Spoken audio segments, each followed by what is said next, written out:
लो जयकारा बोल मेरे श्री गुरु महाराज की जय। श्री परमहंस दयाल जी महाराज की जय।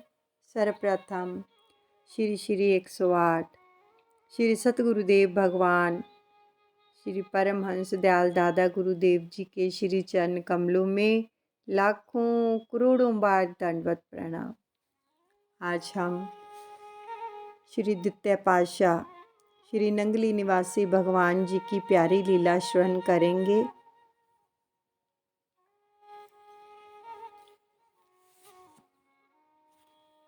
श्री द्वितीय पातशाह एक बार सिंध में विराजमान होकर हजारों की संख्या में जो थे उनके पास प्रेमी जन आकर श्री दर्शनों का लाभ उठाने लगे। प्रभु सिंध में विराजमान थे। सारा दिन विशेष सत्संग तथा विचार विमर्श के लिए महात्मा जन व अधिकारी प्रेमियों को समय दिया जाता था। तो रात्रि के 8 बजे से लेके सत्संग इरशाद चलते रहते थे। कई बार तो सुबह के 4 और कई बार 2 बजे तक, 8 बजे से लेकर रात्रि के 2 बजे तक, 4 बजे तक सत्संग का कार्यक्रम बना रहता। श्री चरणों में अनेकों भक्त साधु वेश धारण करने के लिए विनय करते।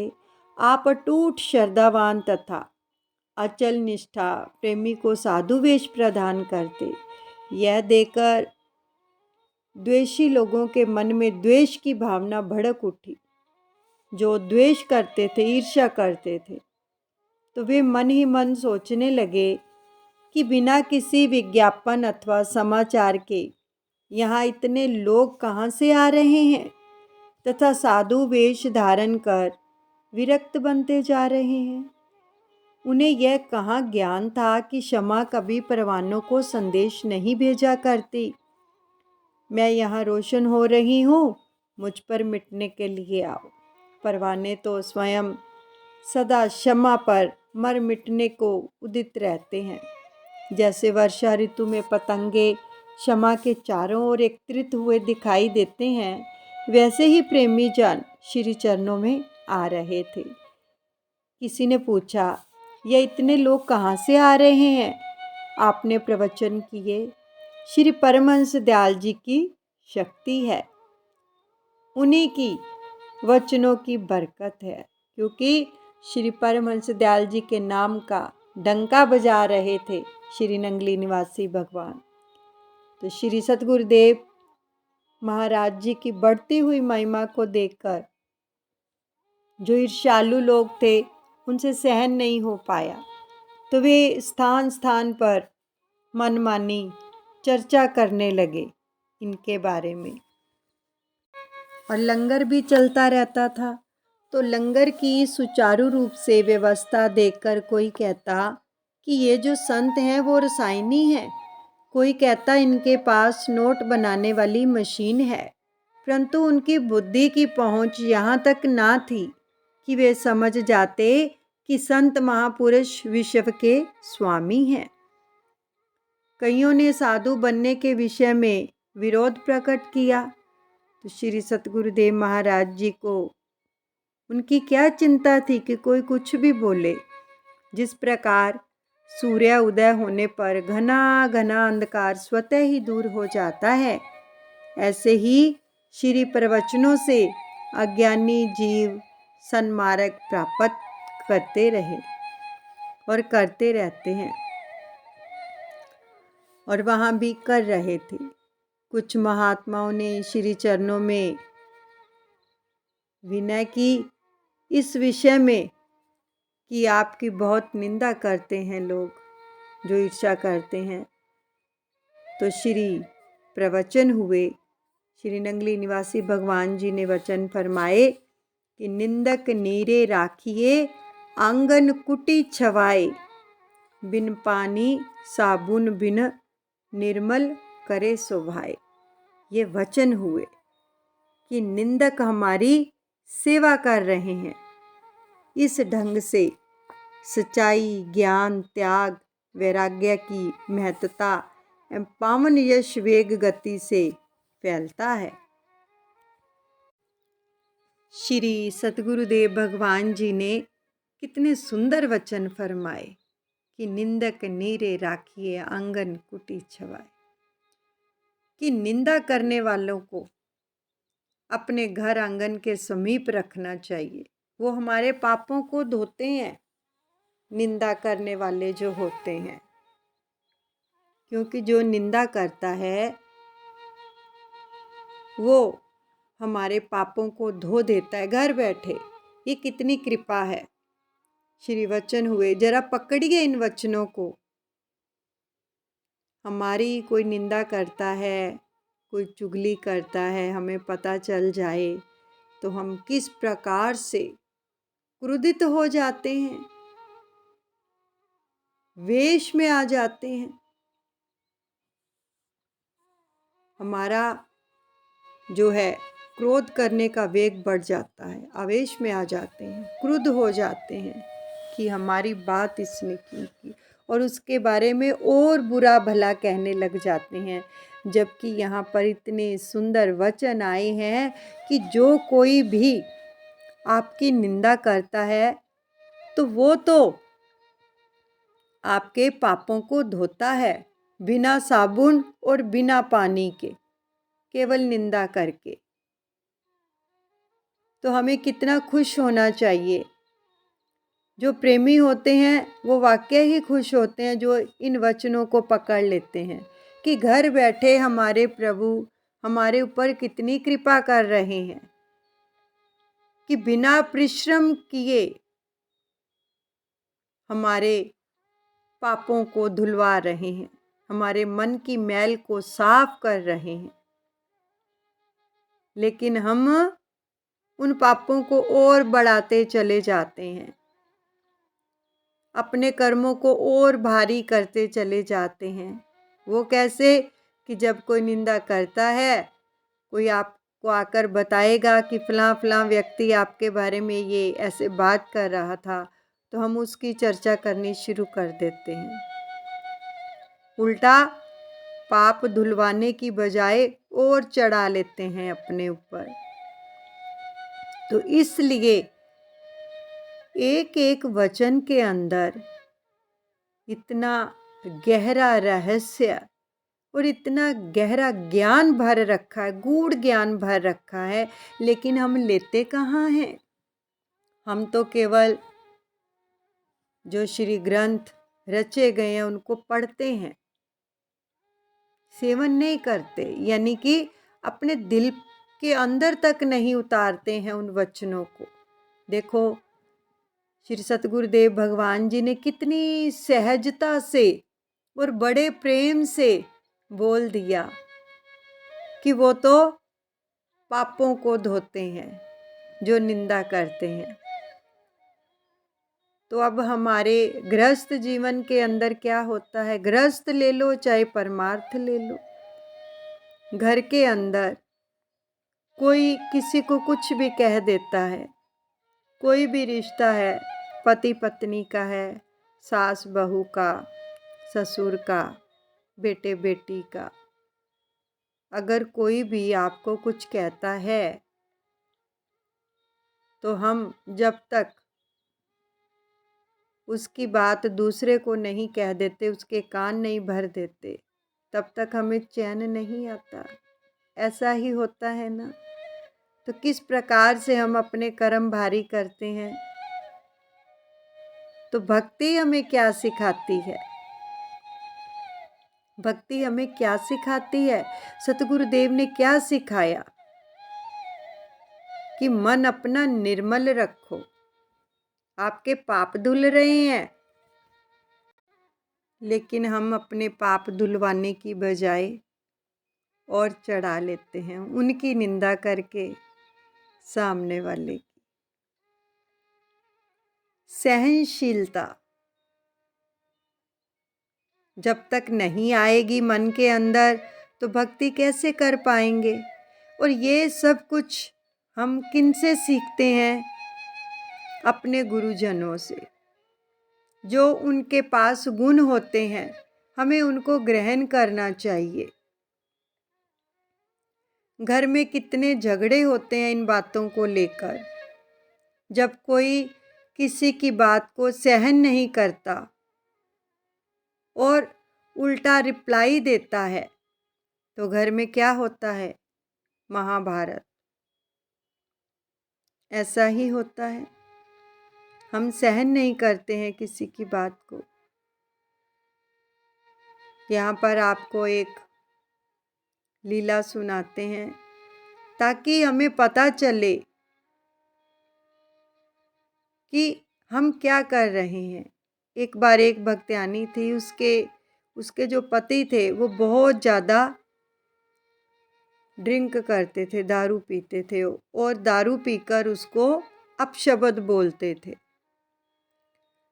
तो उसने क्या किया, एक बार श्री सतगुरुदेव भगवान जी के श्री चरणों में उपस्थित हुई, गई श्री दर्शनों के लिए। ये पंचम पातशाह सतगुरुदेव भगवान जी के समय की लीला है।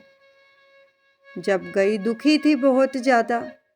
जब श्री चरणों में उपस्थित हुई तो विनय की महाप्रभु के श्री चरणों में और कहा कि मैं श्री आरती पूजा भी करती हूँ, नाम भी जपती हूँ, पांचों नियम करती हूँ, यानी जितना भी हो पाता है भजन सिमरन भी करती हूँ, लेकिन इतना कुछ करने के बावजूद भी जो मेरे पति हैं वो दारू पीकर यानी ड्रिंक करके मुझे गालियाँ निकालते हैं, अपशब्द बोलते हैं जो मुझसे सहन नहीं होते हैं। तो फिर जो मैं ये कर रही हूँ पाठ पूजा, उसका क्या फ़ायदा?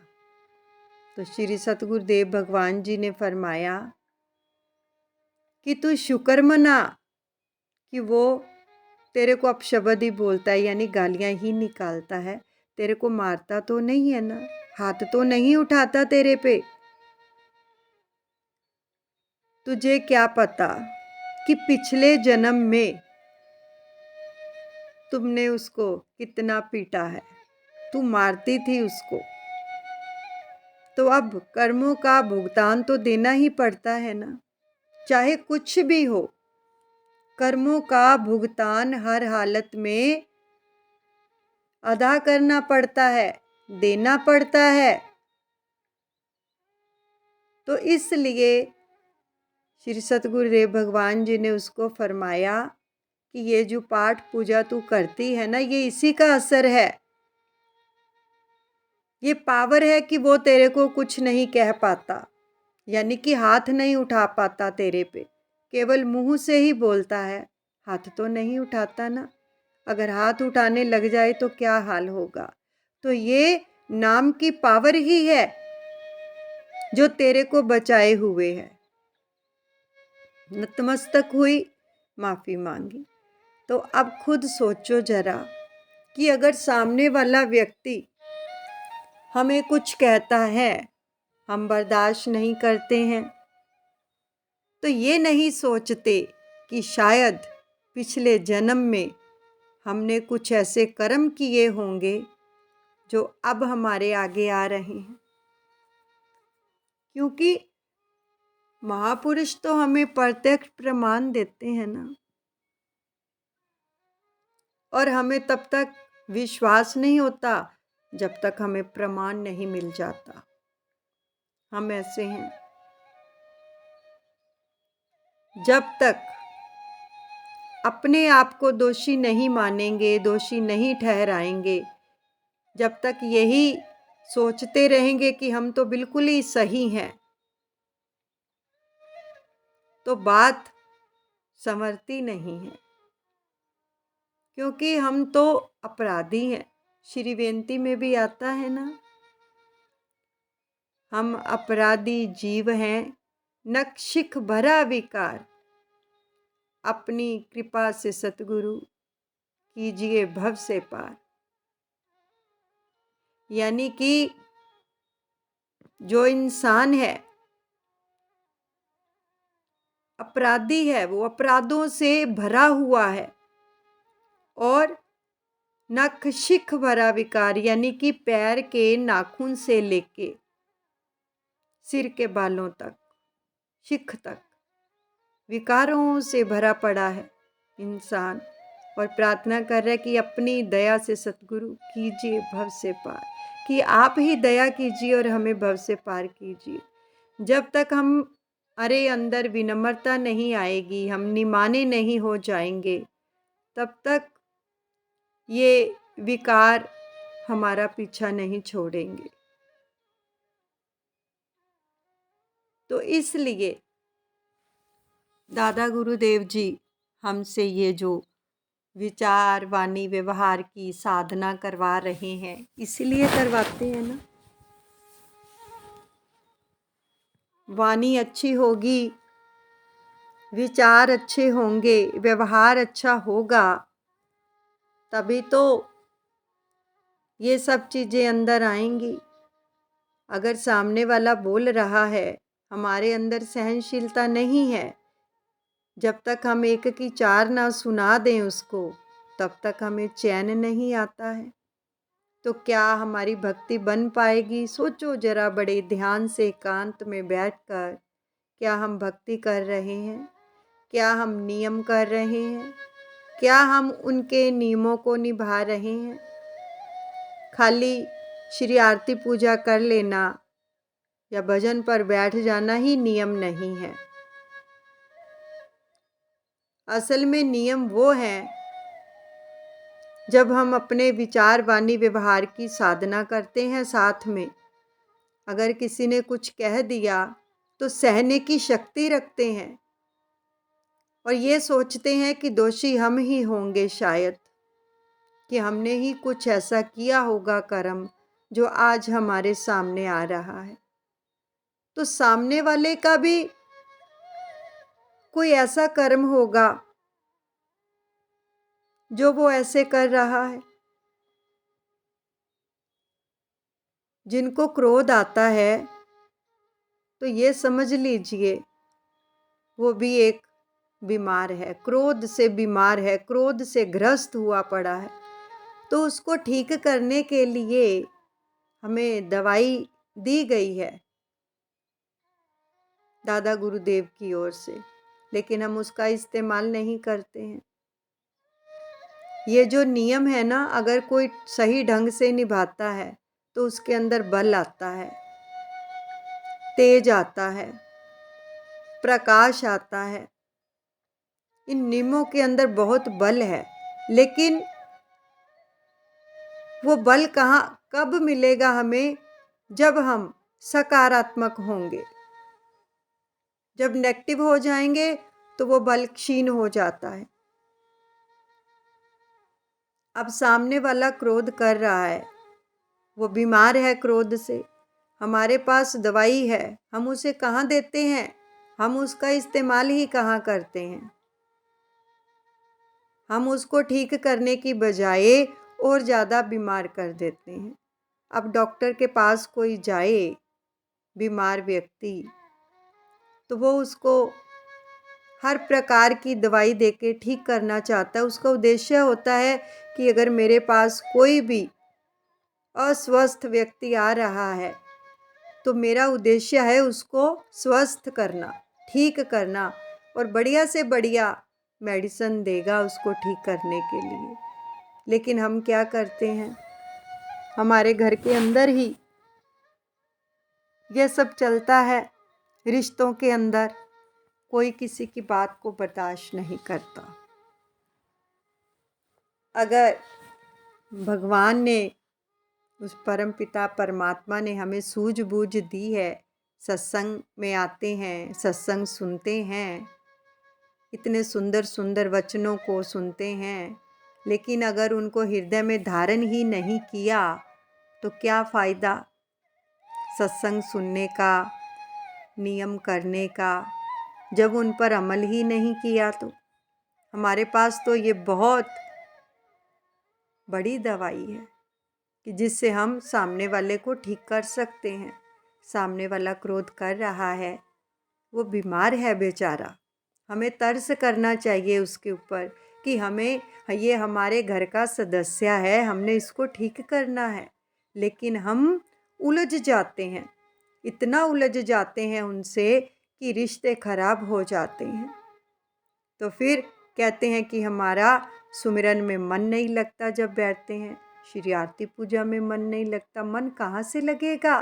अंतकरण शुद्ध ही नहीं है जब, तो मन कहाँ से लगेगा? प्रभु कैसे विराजमान होंगे? तो हमारा क्या फर्ज बनता है? सामने वाले को ठीक करना, उसके लिए दुआ करना।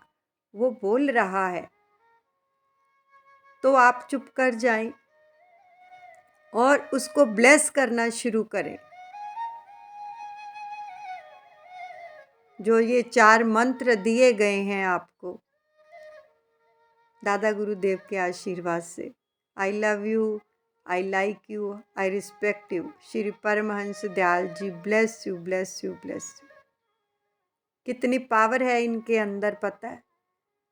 हम किसको आई लव यू बोलते हैं, किसकी रिस्पेक्ट करते हैं, किसकी केयर करते हैं? जिसके लिए हमारे दिल में मान, इज्जत, प्रेम होता है, उसी के लिए ये सब कुछ करेंगे ना।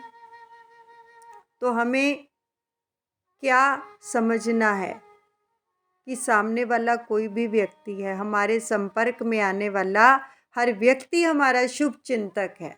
जब हम अपने मन के अंदर ये संदेश देंगे उस ब्रह्मांड को कि सामने वाला व्यक्ति हमारा शुभ चिंतक है, और हम हर व्यक्ति में अपने दादा गुरुदेव का रूप देखते हैं, जब ये 2 बातें अपने दिल में बैठा लेंगे तो सामने वाला कुछ भी कह रहा हो, हमें ये संदेश पहुंचाना है कि ये हमारा शुभ चिंतक है।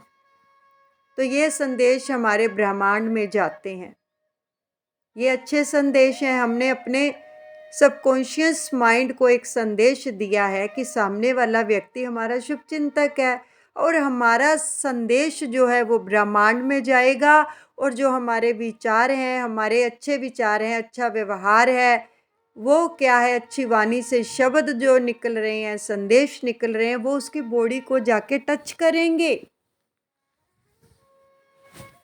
देखो, हमें परमात्मा ने 6 सेंस दी हुई है कि सामने वाला जो व्यक्ति है हमारे पास खड़ा होगा ना सामने, किस नज़र से वो देख रहा है हम सेंस कर लेते हैं।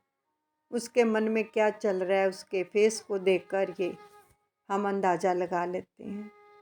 तो उसकी बॉडी भी हमारे अंदर जो चल रहा है, हमारी ओर से जो उसको जा रही है, जो नेगेटिविटी या पॉजिटिविटी, वो भी उसकी बॉडी टच करती है, उसको खींचती है, पकड़ती है। तो सामने वाले व्यक्ति को हम ही बनाते हैं कि वो कैसा व्यवहार करे हमारे साथ।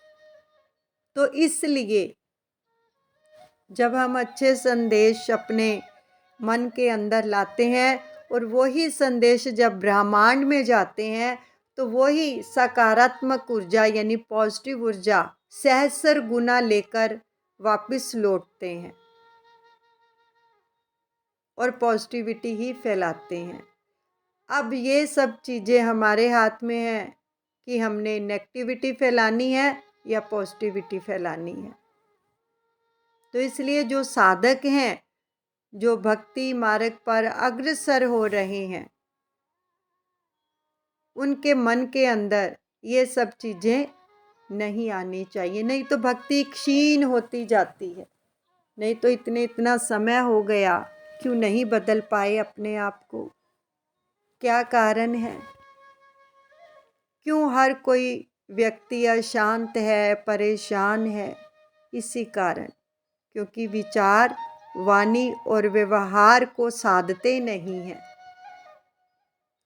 इसलिए हमें जब भी कोई सामने वाला व्यक्ति आपसे दुर्व्यवहार करता है, उसके लिए प्रार्थना करो, दुआ करो, उसको ब्लेस करना शुरू करो।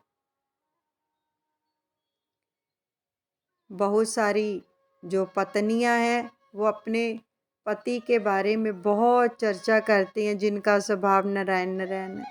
तो वो सब नहीं करना है। एक बार आप करके देखो, उसको लिखो, संदेश को अपनी डायरी बनाओ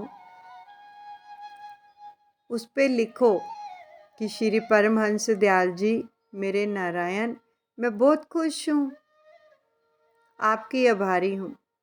मेरे पति आपके आशीर्वाद से मेरी हर बात मानते हैं, सुनते हैं और मेरा आदर भी करते हैं और अपने परिवार की जिम्मेदारियों को अच्छे से निभा रहे हैं, सकारात्मक विचारों वाले हैं और आपके सुरक्षा कवच में सुरक्षित हैं और हम सभी परिवार सहित सुखी, संपन्न, स्वस्थ और सप्त सितारा जीवन जी रहे हैं। ये प्रार्थना लिखनी, दुआ लिखनी शुरू कीजिए तो आप देखेंगे कि किस प्रकार से ये संदेश, ये शब्द प्रभाव डालते हैं। और उसके बाद शुक्राने की माला कीजिए। लेकिन हम ये चीज़ें करते कहाँ? ये भी एक साधना है, हम करते नहीं। हम केवल क्रोध करना जानते हैं, केवल क्रोध करना और कुछ नहीं। और जब तक क्रोध करेंगे तब तक भक्ति हृदय में धारण नहीं हो पाएगी, जब तक विनम्रता नहीं आएगी। क्योंकि विनम्र व्यक्ति ही भगवान को पा सकता है। इतिहास भरे पड़े हैं, इतिहास भरे पड़े हैं, लेकिन हम पढ़ते हैं, सुनते हैं, मनन नहीं करते हैं, सेवन नहीं करते हैं। मीराबाई जी को देखो, हमें तो कोई दो बातें कहता है हमसे सहन नहीं होती हैं, उनको तो मारने तक का प्रयास किया गया। जहर का प्याला दिया गया, अमृत बन गया। नाग भेजा गया, नारायण बन गए। यानी कि उनका ध्यान ही नहीं था इन बातों की तरफ, क्योंकि वो भक्ति में हर वक्त लीन रहती। उनका ध्यान ही कान्हा की तरफ था। हमारा ध्यान कहाँ होता है?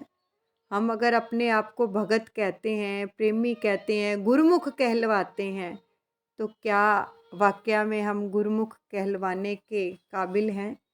अगर कोई कुछ कह देता है, हमारा ध्यान कहाँ चला जाता है? उसकी बातों की तरफ। हमारा ध्यान सतगुरु की तरफ थोड़ी ना होता है। अगर सतगुरु की तरफ हो तो वो जो बातें कर रहे वो हमें फूल की तरह लगेंगी। जैसे जहर का अमृत बन गया था, ऐसे जो सामने वाला बोल रहा है हमें लगेगा वो फूल बरसा रहा है। अगर ध्यान श्री चरणों में होगा तो, नहीं तो नहीं, नहीं तो लगेगा इस दिल पे, हर्ट हो जाएंगे। चलो माना इंसान है, अगर आपको लगता है, लेकिन साथ में दादा गुरुदेव जी ने उसका हल भी तो निकाला है ना, कि उसको सहन करो, ब्लेस करो, मन शांत हो जाएगा। ये तो अपने ऊपर ही डिपेंड है कि हमें क्या करना है। तो इसलिए ये जो इतिहास रचे जाते हैं, हम जीवों को सतमार्ग दर्शाने के लिए ही, हमारा मार्गदर्शन करने के लिए ही, कि उन लोगों ने कितने कितने यत्न किए प्रभु से मिलने के लिए और कितनी कितनी यातनाएं सही हैं, तब जाके उसको पाया है।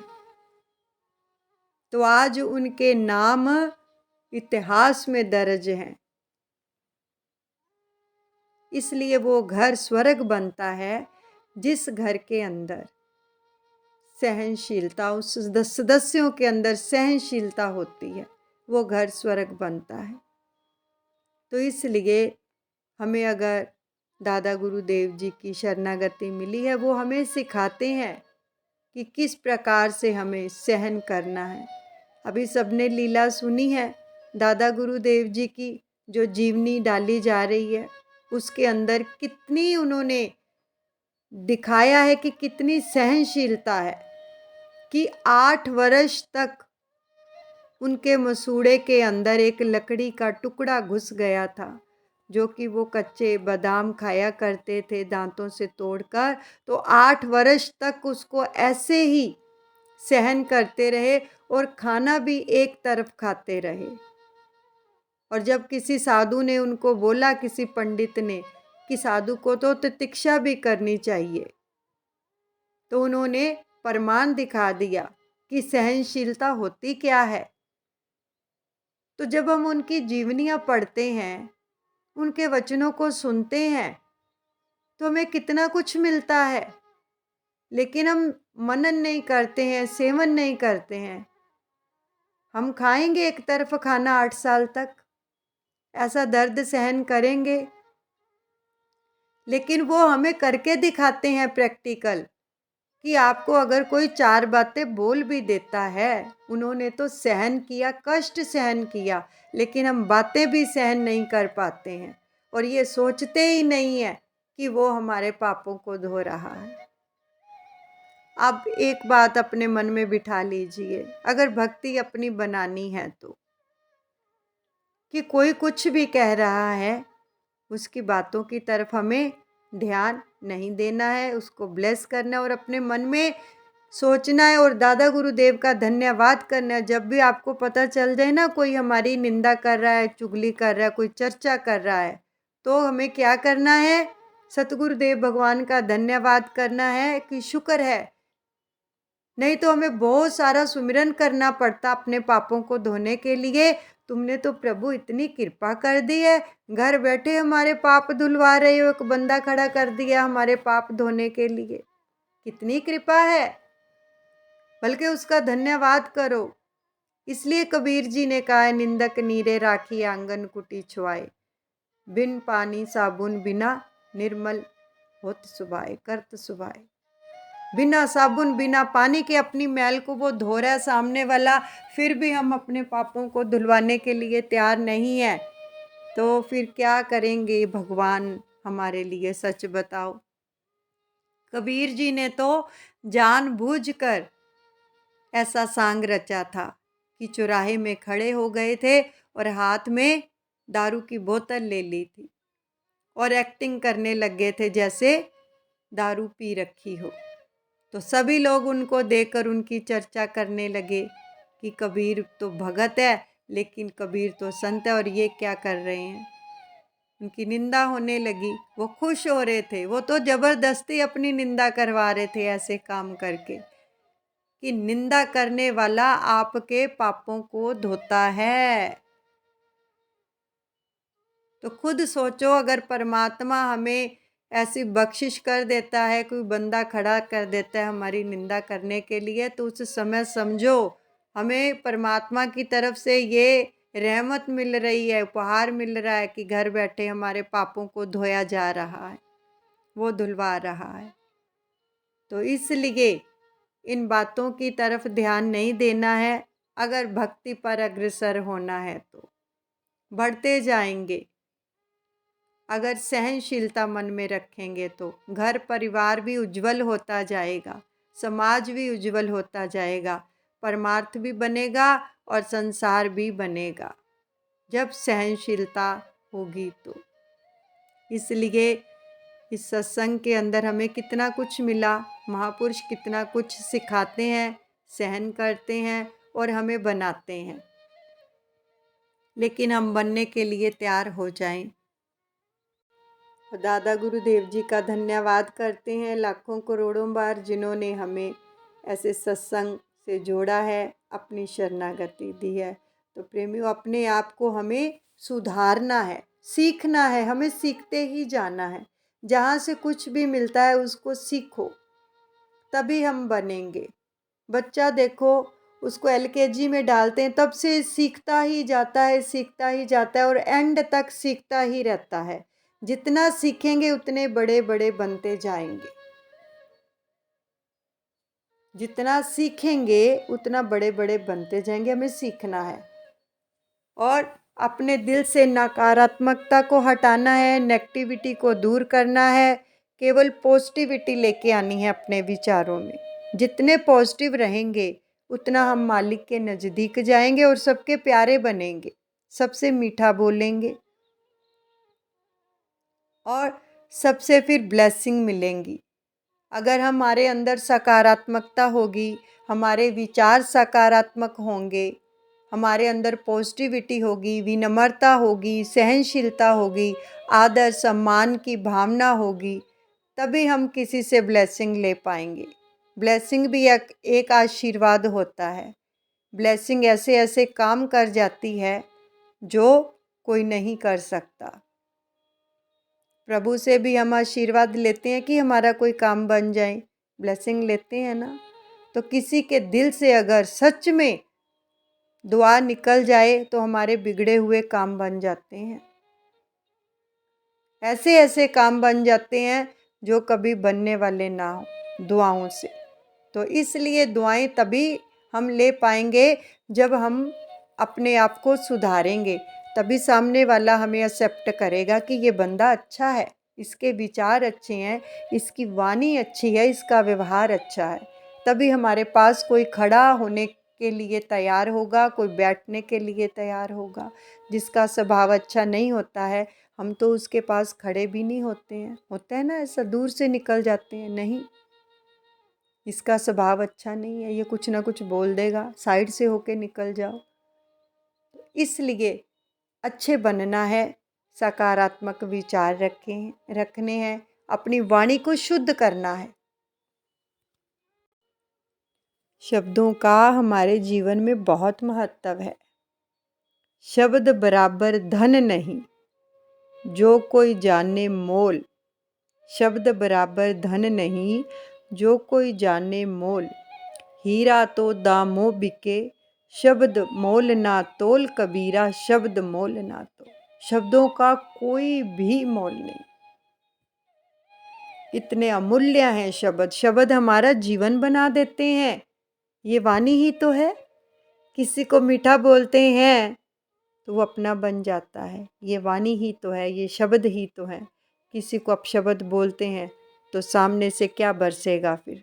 ऐसे ही सामने वाला कुछ भी बरसा रहा है, आपको भगवान ने मीठी वाणी दी है, अपनी मीठी वाणी से, अपनी ब्लेसिंग से उसको सुधार दो। वो भी आपके घर का सदस्य है भाई, ठीक हो जाएगा। तो कितना उपकार करोगे उसके ऊपर। सुधारो, परोपकार करो। तो इसलिए अपने आप को हमेशा सकारात्मक रखना है, पॉजिटिव रखना है अपने विचारों को, और सबको ब्लेस करना है, सबके लिए दुआ करनी है। अपने प्रभु से प्रार्थना किया करो कि प्रभु इसके ऊपर कृपा कर दो। अगर आपके सदस्य का किसी का स्वभाव नारायण है, प्रार्थना आपको बताई है वो लिखो, और साथ में प्रभु से प्रार्थना करो कि इसकी वाणी भी मधुर हो जाए, इसकी वाणी में भी रस घोल दो। कहाँ करते हैं हम ये प्रार्थनाएं? तो इसलिए अगर करेंगे तो वो जरूर सुनता है। अपने जीवन को मीठा बोलकर, रस घोलकर मीठा ही बनाना है, सुंदर बनाना है, सजाना है अपने जीवन को, ताकि सबका भला हो। I love you, I like you, I respect you. Shri Paramhans Dayal ji bless you, bless you, bless you. All Gurmukh bless you. मेरे दादा गुरुदेव आप सबका मंगल करें। बोलो जयकारा, बोल मेरे श्री गुरु महाराज की जय। श्री परमहंस दयाल जी भगवान की जय।